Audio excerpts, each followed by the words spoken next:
درانه کتونکو السلام علیکم. زه محمد سلمان همدرد د حق غږ پښتو چینل خبري لنډیز کې ستاسو کوربه اوس تاسو پام را اړوم د مهمو خبرونو لنډیز ته. د 2000 کال وروسته هم ناټو د افغان ځواکونو مالي ملاتړ ته ژمن ده. دغه سازمان سرمنشي له قوله په خبر شوې خبرپاڼه کې راغلي چې ناټو او غړي هیوادونه یې تر 2040 کاله د افغان ځواکونو مالي ملاتړ ته ژمن دي.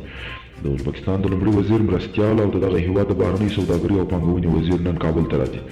د افغانستان د بهرنیو چارو وزارت له لوري په خبره شوې خبرپاڼه کې راغلي د دواړو هیوادونو مشرانو د خپل منځي اړیکو او دغه راز د سوداګریز او ټرانزیټي چارو پر لا پیاوړتیا خبرې وکړي. د ننګرهار برخه ولایتونو د امنیه قومندانۍ منصوبینو د یاد ولایتونو په اړوند سیمو کې د څو جلا عملیاتو په ترڅ کې 15 تنه د جنایي جرمونو په تړاو نیولي دي. د میدان وردګو جلریز ولسوالۍ کې سړک غاړې ماین چاودنې 10 ملکیان ووژل. د میدان وردګو ولایتي شورا غړي شریف الله هوتک ویلي په دغه چاودنه کې 15 کسان ټپیان شوي هم دي. چاودنه نن سهار په هغو دوو موټرو شوې چې کابل ته پر لار